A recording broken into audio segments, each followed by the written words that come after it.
Saya Jos Sembiring dan Sat Cyber TNI. Hari ini kami bersama ini ada Kababinkum TNI dan Kapuspen TNI. Kehadiran kami di Polda Metro Jaya selain bersilaturahmi dengan sahabat-sahabat kami, teman-teman kami yang ada di sini, kami juga tadi telah melakukan konsultasi dengan saudara-saudara kami di Polda Metro Jaya.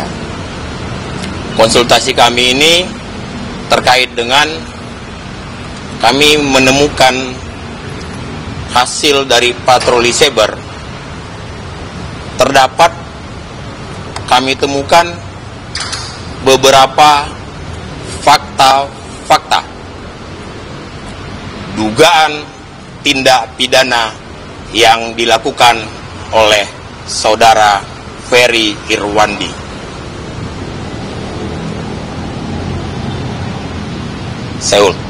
Saya ulangi, kami menemukan beberapa fakta dugaan tindak pidana yang dilakukan oleh saudara Ferry Irwandi.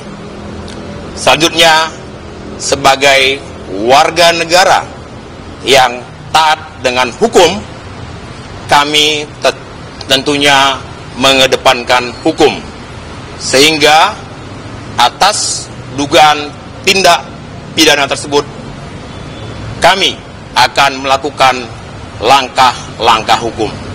Saya pikir itu aja ya teman-teman. Terima kasih, selamat malam.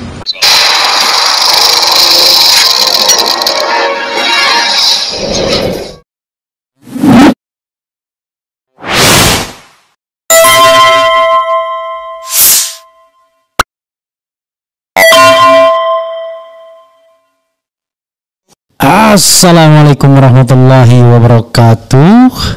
Sobat RH sekalian, jumpa lagi kita di channel yang keren ini, cerdas.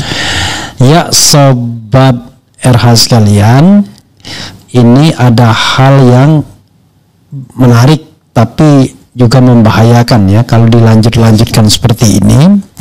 Ini hanya warning saja pada kehidupan sipil, ini mohon maaf ya. Kita harus melihat ke depan, bukan posisi kita hari ini ya. Kalau posisi kita hari ini barangkali kita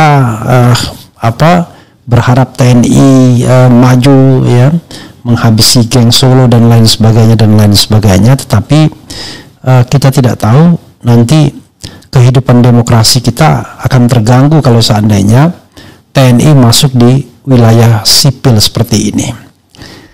Tapi kita baca dulu ya, ini kan hanya early warning menurut saya. Nih ya, tadi kita sudah dengar kan, dan Sat Cyber TNI datangi Polda Metro ungkap dugaan pidana Ferry Irwandi ya, Komandan Satuan Cyber TNI. Coba bayangkan ya, kita bacakan dulu lah.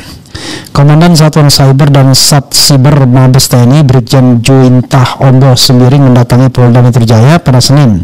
Ada apa? Dia mengatakan kehadirannya itu untuk berkonsultasi dengan jajaran polisi di Polda Metro Jaya terkait adanya dugaan tindak pidana yang diduga dilakukan oleh CEO Malaka Project Ferry Irwandi. Konsultasi kami ini terkait dengan kami menemukan beberapa fakta dugaan tindak pidana yang dilakukan oleh saudara Ferry Irwandi, kata Juinta di Polda Metro Jaya. Meski begitu, dia belum menjelaskan secara rinci dugaan tindak pidana seperti apa yang diduga dilakukan oleh Ferry Irwandi itu. Nanti kan ada penyidikan, nanti biar kita lanjutkan, ujar dia. Luar biasa ya. Kemudian dia mengungkapkan rencananya untuk mengambil langkah hukum. Saat dikonfirmasi apakah sudah melakukan komunikasi dengan Ferry, dia menuturkan pihaknya telah mencoba menghubungi. Sebagai warga negara yang taat dengan hukum, kami tentunya mengedepankan hukum, sehingga atas dugaan tindak pidana tersebut kami akan melakukan langkah-langkah hukum, ucap dia. Saya coba konsultasi karena dia berbicara masalah algoritma dan lain-lain. Saya sebagai Dansat Cyber juga memiliki hal seperti itu. Saya coba kontak, staf saya suruh tidak bisa, katanya. Oke, sobat era sekalian, ini menarik ya. Sementara Ferry Irwandi sendiri, Ferry Irwandi respon dugaan tindak pidana yang ditemukan TNI, saya belum tahu apa-apa. Tribunnews.com Jakarta, CEO Malaka Project Ferry Irwandi merespons terkait dugaan tindak pidana yang ditemukan Satuan Siber TNI ya. Saat dihubungi wartawan, Ferry Irwandi hanya memberikan jawaban singkat atas temuan TNI tersebut. Saya belum tahu apa-apa, ujar Ferry Irwandi. Ferry enggan berbicara lebih lanjut terkait langkah hukum yang akan dilakukan. Ya, bagaimana saya belum tahu apa-apa, ujarnya. Komandan Satuan Siber dan Sat Siber TNI Brigjen Juwinta Ombo Semiring menyambangi gedung promotor Polda Metro Jaya di Jakarta Selatan hari ini ya. Pihaknya datang bersama Dan Puspom TNI, Kababinkum TNI, dan Kapuspen TNI. Allahu Akbar. Kepada wartawan, Brigjen Juwinta menyebut maksud kedatangannya untuk konsultasi dengan Polda Metro Jaya.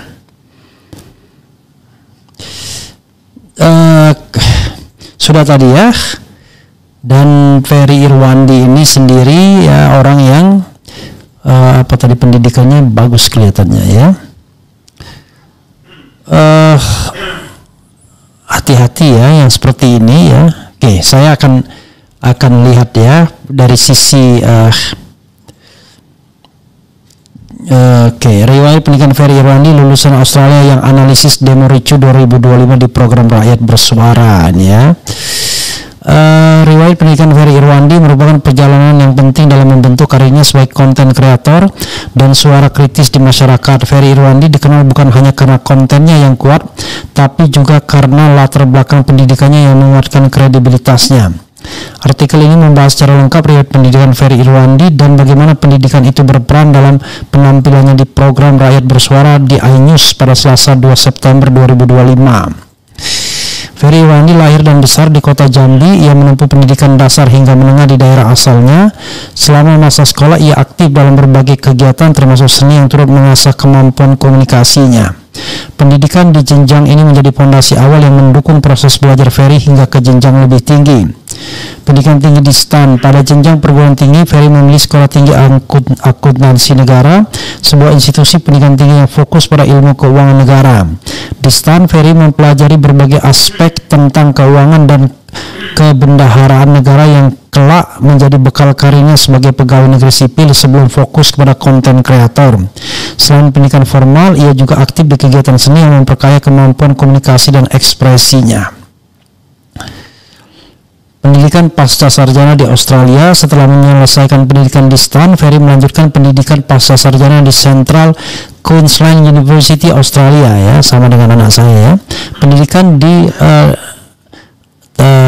luar negeri ini memberikan pengalaman internasional dan wawasan yang lebih luas yang menambah kedalaman pemikirannya. Gelar magister yang diperolehnya adalah bukti dedikasi dalam meningkatkan kualitas diri dan memperluas ilmu pengetahuan.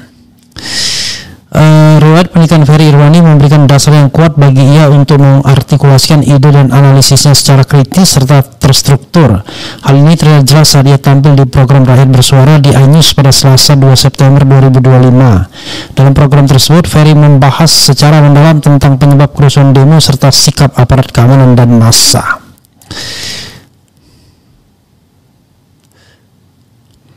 Keras Ferry Irwandi, nggak usah ngomong soal makar, kalau pemerintah berjalan baik ini semua tak akan terjadi. Oke, saudara sekalian, apa yang saya katakan begini saudara sekalian ya. Seperti saya analisis, yang namanya demo, kerusuhan demo itu disebabkan oleh konflik elit ya, dan kemudian massa yang seperti jerami kering.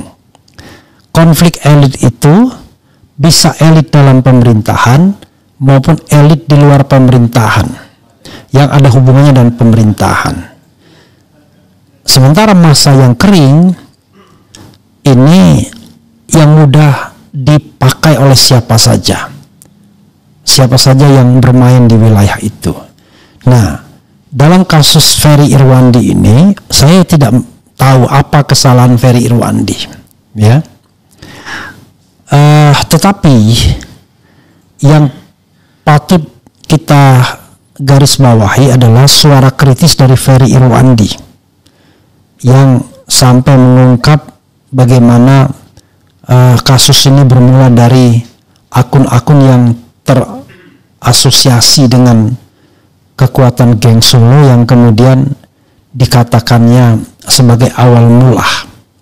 Ya.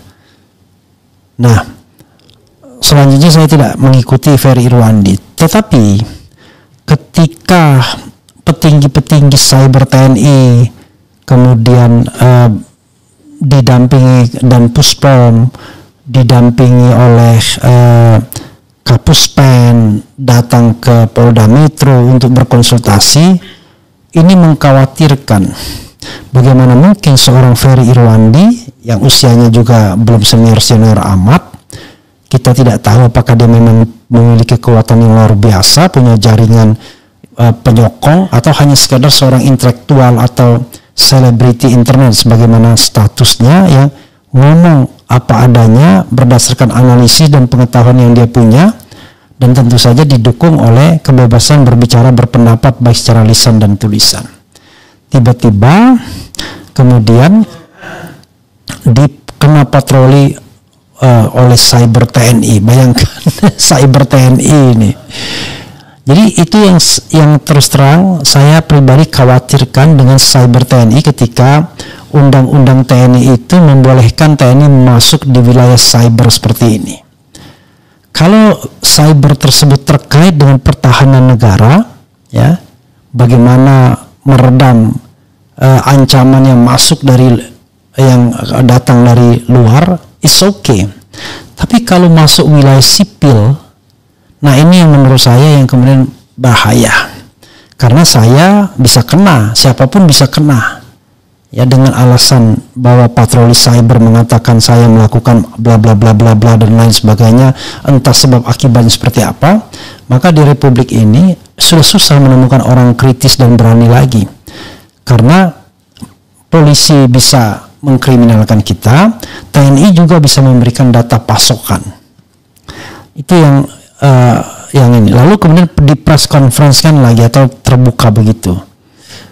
Kalau seandainya, ya, menurut saya hal yang perlu dilakukan harusnya, kalau memang tidak mau masuk wilayah sipil dan lebih halus, ya sampaikan saja data itu secara tertutup, jangan show off seperti itu. Ada 3 jenderal dan Puspom jenderal juga kan, kemudian Kapuspen kan jenderal juga, ada 3 jenderal yang menyambangi Polda Metro lalu kemudian untuk mengadukan seorang warga negara yang kita tidak tahu apakah kekuatannya seperti apa. Jadi sekali lagi yang harus dicari adalah dalang yang sesungguhnya. Jangan sampai kemudian kita kan tahu ya, di dalam TNI kita saat ini tidak sedang baik-baik saja, tidak dalam satu kohesivitas komando. Ya, walaupun ya katakanlah ada keyakinan bahwa komandonya satu, tapi kejadian Kunto Arif Wibowo Putra Trisitrisno yang kemudian sudah di grounded kemudian dibalikkan lagi dan lain sebagainya, army commander is there, ya kan, kita tahulah ya. Jadi tidak gampang juga. Ada juga yang orang mengatakan bahwa geng Solo masih kuat di TNI misalnya. Itu satu atau sebuah analisis. Sehingga kalau tentara masuk wilayah ini, maka siapapun yang kritis nanti akan bisa dikriminalkan, dianggap melakukan tindak pidana dan lain sebagainya. Ini sama bahayanya akhirnya. Jadi saudara sekalian, ya, kita harus melihat ke depan. Nah, ke depan itu adalah mari sama-sama bersihkan politik kita dari figur-figur korup, dan sama-sama kita jaga ruang demokrasi kita, berserikat dan berkumpul mengeluarkan pendapat baik secara lisan dan tulisan. Itulah sebabnya saudara sekalian, saya tidak mau begitu misalnya terikat dengan kelompok-kelompok tertentu di masyarakat. Di kami cair sekali, hampir ya tidak ada sesuatu yang luar biasa. Di KIB dulu ya terkait hanya juga sebagai dalam tanda kutip sebagai bintang tamu saja, bukan bagian dari kelompok yang memang ajak. Jadi lebih pada individual, lebih pada penampilan individual saja ya, tidak terikat, tidak terafiliasi dengan manapun. Jadi Anda bisa melihat tuh tidak ada aliran dana dan lain sebagainya. Dan semua uang yang didapatkan itu betul-betul dari AdSense, dari jadi pembicara, dari narasumber dan lain sebagainya. Jadi bisa dilihat uangnya. Tidak ada uang yang aneh-aneh misalnya. Tiba-tiba ada pasokan untuk membuat kegaduhan dan lain sebagainya. Tidak ada dalam sejarah saya seperti itu. Tetapi masalahnya adalah apakah ruang demokrasi kita bakal terjaga atau tidak kalau misalnya seorang 3 jenderal bisa berkonsultasi ke polisi untuk mengadukan seorang warga negara yang bersuara. Kalau memang benar ya ada hal yang sifatnya material, tidak hanya ujaran ya. Material itu misalnya ternyata Ferry Irwandi dipasok dana oleh kekuatan asing untuk mengacak-acak, itu material. Tapi kalau ujaran, analisis, aduh, itu kan pendapat, bro, ya kan? Kalau ujaran analisis kemudian menjadi tindak pidana, maka berat sekali hidup kita ini ya. Lama-lama semua kita bisa dipidanakan. Mencari hubungan kausalitas antara omongan saya dengan sebuah kejadian itu nanti bisa dihubung-hubungkan. Kenalah kita pasal 160 KUHP, yaitu menghasut dan lain sebagainya. Padahal kan tidak semudah itu harusnya ya. Mudah-mudahan ya TNI kembali kepada khitonya. Karena godaan kekuasaan ini, apalagi TNI, adalah memasuki wilayah teritorial politik, rebutan kekuasaan, rebutan pengaruh, dan rebutan sumber-sumber daya ekonomi. Itu yang menjadi persoalan yang berat ya. Karena itu kita ingin polisi yang profesional dan TNI yang juga profesional, dan kemudian kita membiarkan ruang sipil atau ruang demokrasi ini berjalan dengan sebaik-baiknya dalam koridor konstitusi. Oke, coba kita lihat ya bagaimana tanggapan Sobat Era sekalian soal Ferry Irwandi ini. Saya tidak kenal, tidak pernah ketemu, tidak kenal dan tidak ngerti latar belakangnya. Tapi apakah iya Ferry Irwandi ini dalang dari kerusuhan Agustus? Apakah iya Delvedro Marhain dalang dari kerusuhan Agustus? Apakah iya laras dalang dari kerusuhan Agustus? Nah ini, this is the big question ya, actually. Masa sih ya? Tentu orang bertanya, bukankah dalang seharusnya dicari dari mereka yang memiliki kekuatan-kekuatan tertentu, entah kekuatan apapun, terutama kekuatan finansial. Orang menyebut misalnya pengusaha Reza Khalid. Ada orang yang kemudian berbicara kepada saya menyebut pengusaha N, pangkal namanya. Harusnya orang-orang yang betul-betul memang punya peran yang signifikan. Kalau cuma sekedar bersuara ya, menyatakan pendapat dan kemudian akhirnya dikatakan melakukan tindak pidana, wallahu alam. Kalaupun benar, kenapa harus terekspos seperti itu? Kan kesannya adalah 3 jenderal mengadu kepada polisi untuk dalam tanda kutip mengadukan seorang warga negara. Ya, mudah-mudahan saya keliru, tetapi ini adalah sebuah pemikiran yang murni karena kita cinta republik ini ya. Oke. Waalaikumsalam. Alhamdulillah. Apa ini semua alhamdulillah. Thermal detected. Jangan begitulah Pak TNI, cintailah rakyat dan jangan baper ya. Korban dari Fufu Fafa. Sikap TNI seperti ini akan memperkeruh suasana negara yang sudah mulai aman terkendali. Cukup polisi yang menjadi musuh bersama.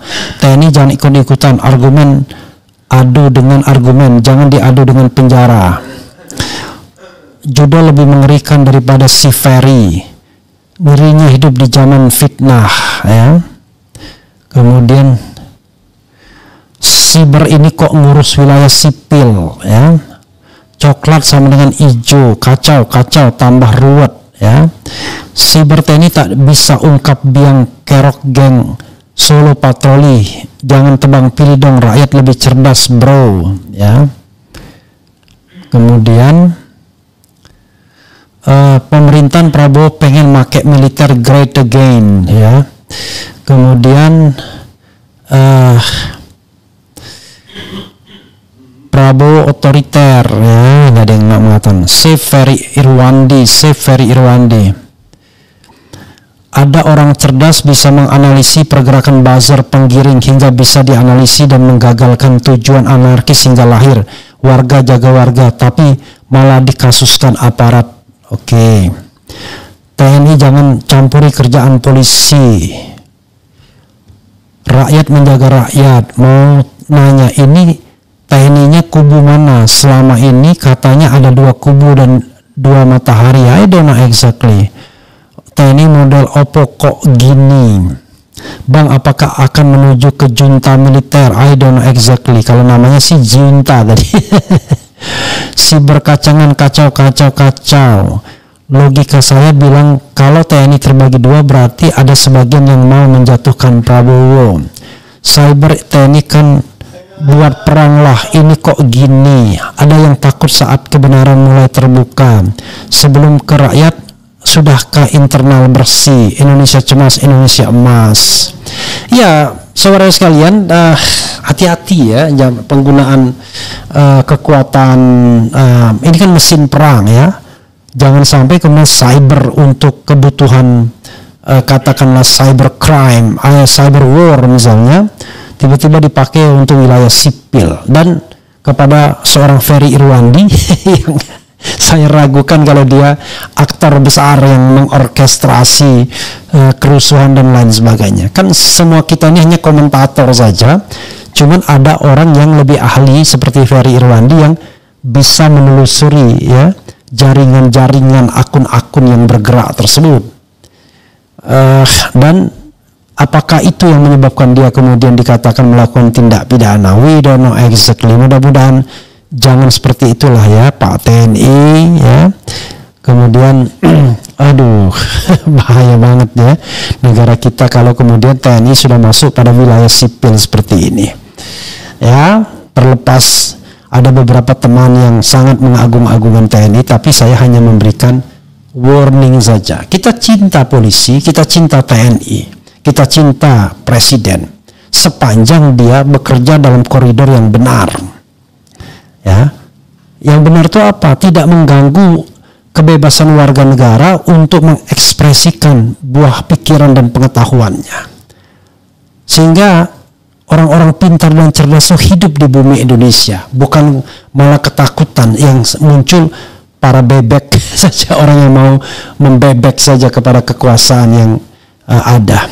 Begitu sobat RH sekalian, mudah-mudahan ini menjadi pembelajaran bagi kita ya. Tidak mudah mengkriminalkan warga negara. Carilah ya dalang yang sesungguhnya, yang punya dana besar, yang katanya menggelontor, yang dapat gelontoran dana 2 juta US dollar dan lain sebagainya. Jangan cari yang orang-orang yang muncul di depan tetapi kemudian berani mengatakan dengan menganalisis sumber akun dan lain sebagainya. Tapi carilah orang-orang yang benar-benar jahat, bukan orang-orang yang menganalisis dan beropini. Begitu saudara sekalian ya. Wassalamualaikum warahmatullahi wabarakatuh. Keren, cerdas, ciao.